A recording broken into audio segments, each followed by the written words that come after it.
Are Israelis scared to speak out? In a country that calls itself the only democracy in the Middle East, government critics are raising red flags. Labeling it a crackdown on freedom of speech, bookstores have been raided and anti-war voices suppressed. So is Israel at the mercy of the far right? And is there still space for opposition? I'm Andrea Sankey, and today's Newsmaker is Israel.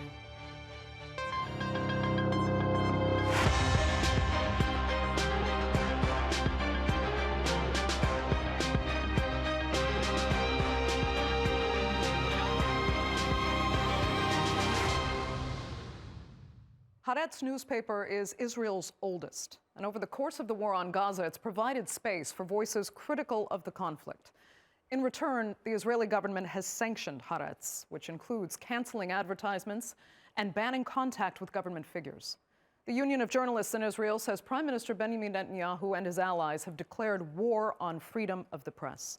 In a few minutes, I'll speak to three people who felt the brunt of the government's actions, but first, a closer look at how it's unfolding in Israel. In Israel's ongoing war against Gaza, there's another casualty: freedom of speech. Many Israelis have a foreboding sense that democracy is sliding backwards within their own country. Those who speak out say they are fearful of a wider general sweep towards far-right tactics, opinions, policies, and government actions since October 7th. In March, Israeli police raided a family-run educational bookstore in East Jerusalem. It wasn't the first time it was raided either. And basically they arrested my dad without a warrant. He's 61 years old. I just had a conversation with my mother. It was the first time I saw her since they went in. I was able to talk to her an hour and a half later, and she told me they were very aggressive. It's very sad. It's really very Orwellian. It's very Orwellian. It reminds me of 1984 George Orwell. The bookstore has been run by the same family since the 1980s. The raids have turned it into an unwitting poster child, symbolising Israel's increasing crackdown on freedom of expression. Anti-Netanyahu and anti-government viewpoints are an increasingly common theme among Israeli protesters, who want hostages brought back and who speak out against the recent resumption of bombing Gaza. I came from Haifa this morning to protect Israel democracy and to help free the hostages and to stop Netanyahu from becoming a dictator. 4 months ago I was here and I was attacked by Bibi supporters. They broke my eye, but they didn't break my spirit. So I'm here to protest again. We want to be a democracy, and we are on the way to dictatorship. Police are quick to dish out heavy-handed arrests. Netanyahu's cabinet has previously passed a motion agreeing never to speak to or be interviewed by the Israeli newspaper Haaretz. The newspaper regularly publishes coverage critical of Netanyahu and the government. In 2024, a UN special report into freedom of expression noted that Israel authorities were cracking down on criticism. The targeted killings of journalists, the arbitrary detention of dozens of them, the extensive destruction of press facilities and equipment in Gaza, the denial of access to international journalists. As you know, I think only one has been permitted to enter by Israel, the banning of Al Jazeera, the tightening of censorship within Israel and in the occupied territories seem to indicate a strategy of the Israeli authorities to silence critical journalism and obstruct documentation of possible international crimes. And in 2024, an Israeli schoolteacher lost his job after mentioning in class what Israel was doing in Palestine, something he says the media doesn't cover much in Israel. I was called for a hearing on October 18th, and the next day I was fired. 5 detectives escorted me to my apartment and ransacked the place upside down. They put me in solitary confinement, in a cell with no windows. They took away my watch. I didn't know when it was daytime, when it was nighttime. The Israeli government's stance is that in times of war, it's necessary for security purposes to prevent criminal speech, hate speech, and violent speech from spreading. It also likes to point out that it's the only democracy in the Middle East. But for an increasing number of Israelis, it no longer feels that way. So is freedom of speech in Israel under threat, or worse, being eliminated? Joining me now to discuss that and more are three panelists who have been directly affected by the government's actions, starting with, from Tel Aviv, member of the Knesset for the Democratic Front for Peace and Equality, Ofer Cassif; from London, president of the U.S. Middle East Project, Gideon Levy; and also in Tel Aviv, journalist and columnist for Haaretz, Gideon Levy. Thanks all so much for being with me. Ofer Cassif, I'll begin with you because you have been working from within the government. You are the only Jewish member of the Arab-majority Hadash-Tal party, and your position as a defender of Palestinian rights actually got you a 6-month suspension from the Knesset.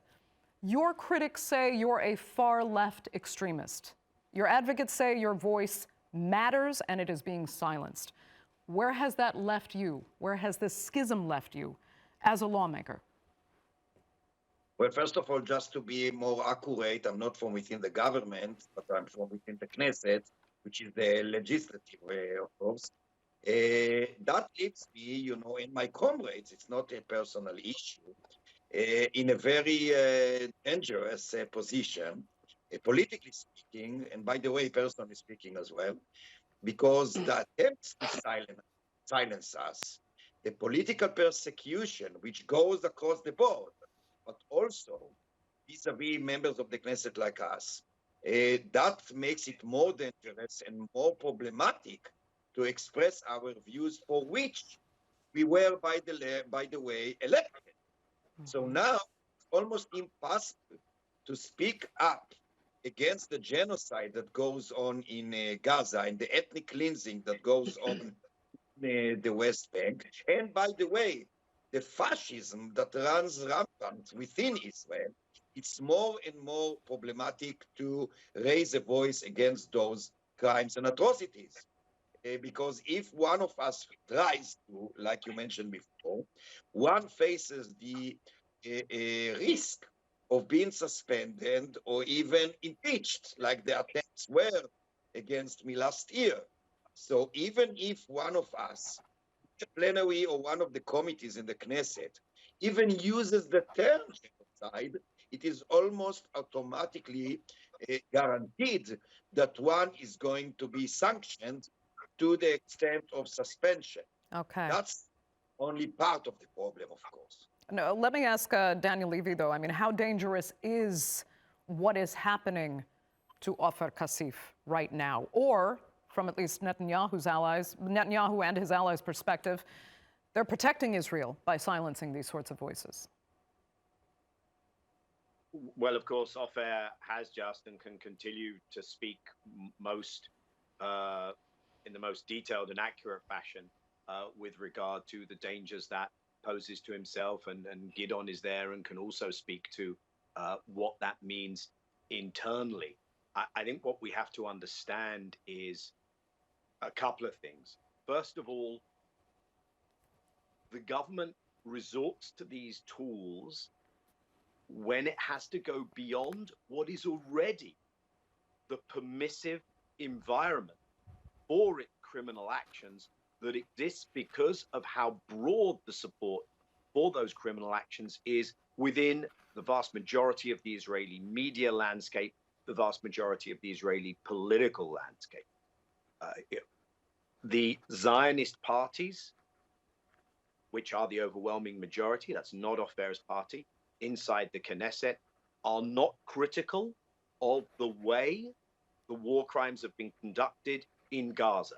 They can be critical of, have you prioritized the hostages, the ceasefire over the action? What are you doing to the so-called democratic foundations of the state of Israel?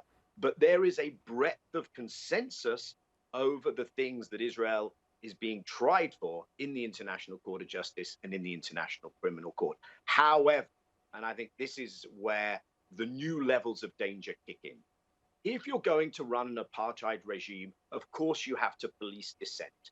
If you're going to enact the genocide, the tools with which you police dissent have to be even further sharpened and that framework for dissent has to be further constrained. And I think that's what we're living through right now. And it's part of what Netanyahu, and he acknowledged that he was absolutely aligned with the new US administration here, calls an attack on a deep state, because Netanyahu is trying to reshift what was a democracy for Israeli Jews. It was never a full democracy if you were Palestinian inside the 48 lines. But he is trying to rewrite the rules of the democracy for Israeli Jews which had existed.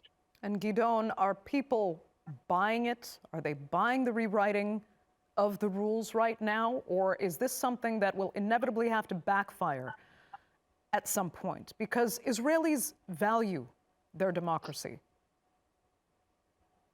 Yes and no. Don't be sure about it. I remember once walking on the promenade of Tel Aviv with a BBC guy, and he was shooting me for a program, and all of a sudden came a woman and told him in English, you know what is the problem of Israel? Referring to me, obviously. You know what's the problem of Israel? We have too much democracy. So I'm not sure that Israelis are so democratic. There is no democratic tradition in Israel. And many Israelis can even prefer, I wouldn't say a tyranny, but a very authoritative government and a very authoritative parliament. For them, democracy, at least for part of Israelis, is a luxury that Israel shouldn't use. Now, all the three of us happen to be Jewish, and two of us are Israelis. Daniel is half Israeli, I would say. We are privileged. When we speak about freedom of speech in Israel, let's remember that we are the privileged ones, and still we are facing huge challenges. But we cannot ignore the fact that would we be Palestinians, all the three of us, we would be now under bars, we would be now in prison for a long time for what we said. Right. All the three of us said things that no Palestinian can say. Gideon, I'm going to stick with you for a second because I'd like to talk about freedom of the press as well. Haaretz is now accused of undermining the legitimacy of the state of Israel, and government members are actually banned from speaking to its journalists. Haaretz is not only the oldest newspaper in Israel, it's also quite a popular publication. I mean, again, is the public not outraged by that, by the information that's potentially being kept from them, and by journalists feeling intimidated? Less than you think and less than I would expect. Look, take the case of covering Gaza. The Israeli media, almost as a whole, except of Haaretz and some other small outlets, didn't cover Gaza. I mean, Gaza is not covered. If you live in Israel and you watch Israeli TV, you see nothing of Gaza. You hear 24 hours a day, 7 days a week about the suffering of the hostages, but 2.3 million people who live side by side to the hostages in Gaza are totally ignored, and their suffer is not even informed.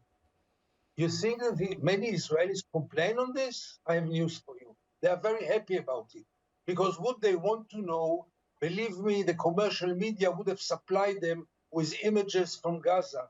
But the commercial media knows very well that they don't want to see and don't want to know. And the media betrays its mission and supplies them this luxury of not knowing and not seeing and not hearing. Nobody complains about it.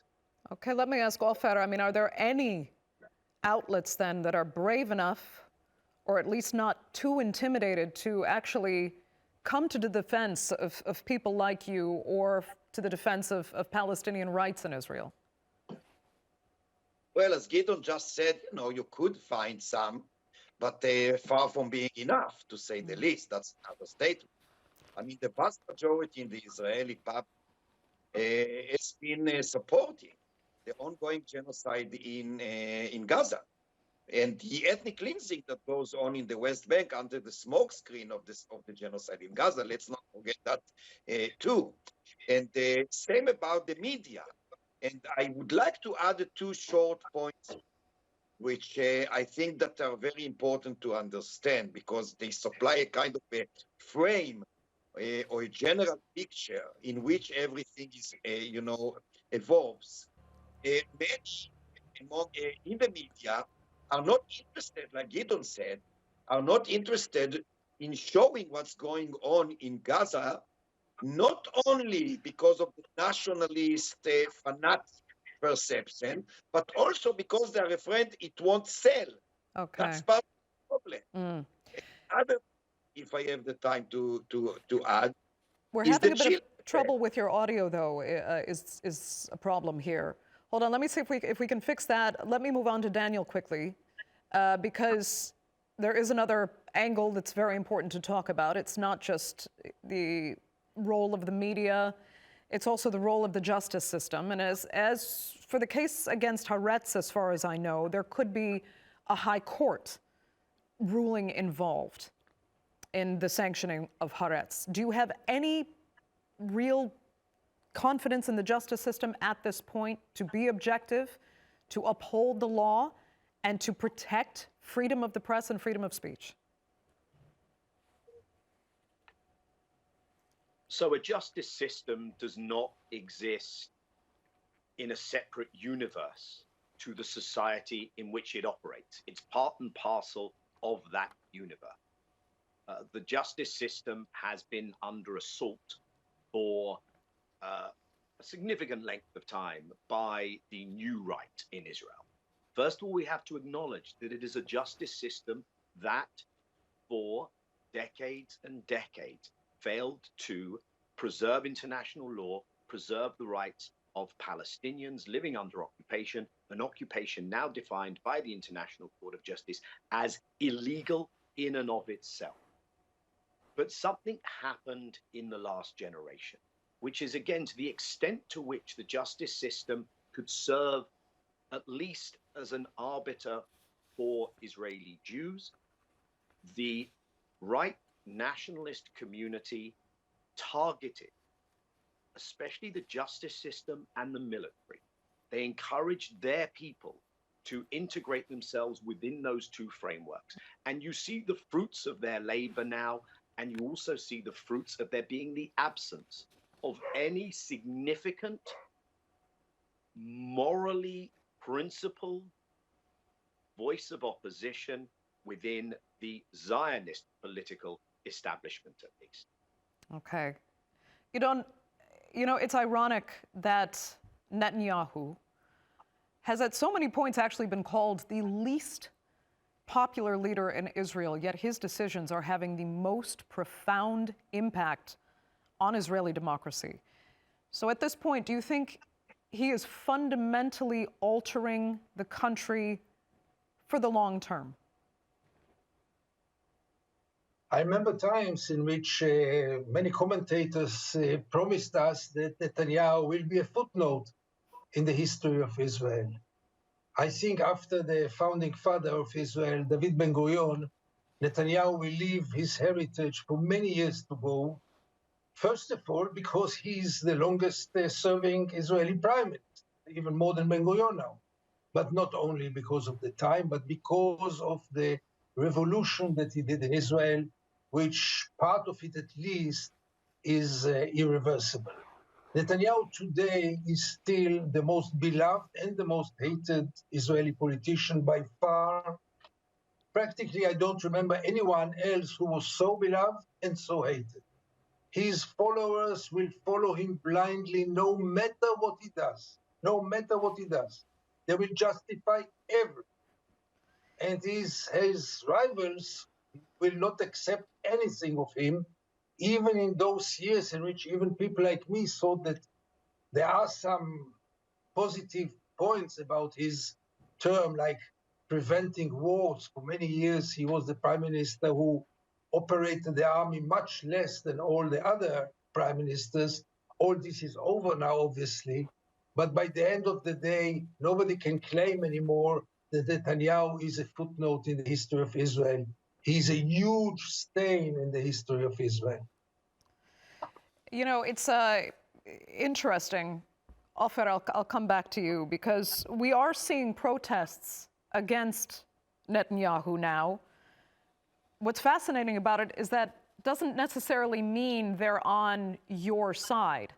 They're protesting because they want hostages brought home, and they're dissatisfied with how he's managed that. But it doesn't at all mean that they're against the war or defending Palestinian rights whatsoever. Absolutely. Unfortunately, that's the truth. I mean, you can see that there is a shift in comparison to the situation that we faced 1 year ago or 18 months ago. You can see now more people, including those in the streets, who do oppose the genocide, qua genocide, and they do also oppose the crimes and atrocities committed by Israel on top of their and our support for the release of the hostages. But still, it's far from being sufficient, to say the least. I mean, as you just said, still, the majority of those who call to stop, to end the attack on Gaza, do so because they care only for the lot or the fate of the Israeli hostages. But still, you can more and more witness some protesters who oppose the genocide because it is a crime, because they do care about the Palestinian faith, but not enough. And I must say also that the Israeli society is polarized.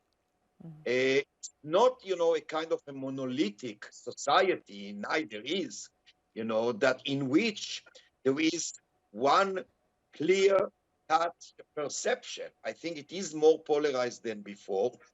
And also, as I already said, more and more people, not enough, begin to understand that there are atrocities and crimes going on in Gaza. I will give you one short example. Yehuda Cohen is the father of one of the Israeli hostages. He met a few weeks ago with Karim Khan in the and he told him, and it was published, it's not a secret. He said so, by the way, in the Knesset too, in one of the committees, and in the media in Israel. And to me, he said, Netanyahu is guilty not only in genocide in Gaza, but also in genocide in Israel. So that means that he recognized that there is a genocide in Gaza too. More and more people believe so, accept that, and oppose that. But again, I must say, not enough. Okay. But we continue, obviously. Daniel, I guess it just shouldn't be too surprising anyway that the government would behave like this during wartime. And as I ask Gideon, the question is if its actions will fundamentally change Israel's democracy in the long term. Do you think, though, if it does change, I mean, the fabric is fundamentally changing right now, but can Israel come back from this? Well, I think what Ofer just spoke to is really important.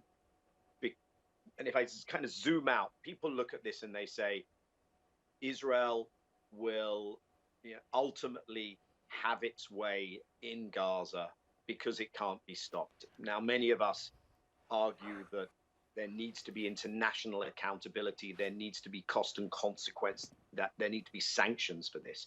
But if I look at that equation inside Israel, it's not so simple, because the more people see that this is impacting them, whether it's because the Shin Bet, the internal security services, start to be used against citizens, whether it's because Israel openly is now saying we don't care about those who are still being held in Gaza, because Jewish Israelis see maybe economic consequences, and because people are called up to do reserve duty for another month, another 2 months, another 3 months, when they now see that this is to serve Netanyahu's narrow personal political interest. I'm not saying that will necessarily be enough, and Gideon is right to always pause and remind us of the social realities inside Israel. But one has to keep pushing that frame. I think if there were pressure from the outside, it would advance this. People would be angry, but it would advance this much more. And there are two races taking place. One is to try and prevent this, and one is to continue to create the permissive environment. And now, of course, you have the effort internationally to double down. Gideon said the three of us are Jewish. we're in a very privileged position in that respect to make these criticisms. But there is the effort now to double down internationally on redefining what it means to have anti-Semitism and what it means to be a Jew, and to define someone Jewish as someone who supports Israel. So you have the Trump administration saying, we're doing this on campus to protect Jews. And yet, alongside the Palestinians, the Muslim Americans, the other people of color who they are arresting, a significant percentage of those who face that backlash, who are dragged off campus in these clampdowns, are Jewish Americans who refuse to be bystanders to what is being done in there. Okay, Gideon, your quick final thoughts. My final thoughts must include one remark that we didn't mention until now. Speaking about Israel's democracy, by definition, is very problematic. Because under the rule of Israel, there are around 15 million people living now. 7.5 million Israeli Jews and 7.5 Palestinians, part of them citizens, the minority, and most of them under occupation. All of them live under the rule of Israel. Defining a country, a state, which in its backyard there is such a tyranny, such a brutal tyranny, makes the whole discussion problematic, because what kind of democracy are we talking about? It's a democracy which is defined by one of the worst tyrannies in the world today, namely the military occupation of the West Bank and Gaza. So let's remember this. There was also democracy in South Africa, and there were elections for the white ones. Nobody in the world spoke about South Africa as a democracy, and maybe nobody in the world should speak about Israel as a democracy. Well, that will have to be, then, the final word for this edition of the Newsmakers. I'd like to thank all three of you so much, really, for being with me, and our viewers for joining us as well. Remember, you can follow us on social media, and do be sure to subscribe to our YouTube channel. I'm Andrea Sankey. We'll see you next time.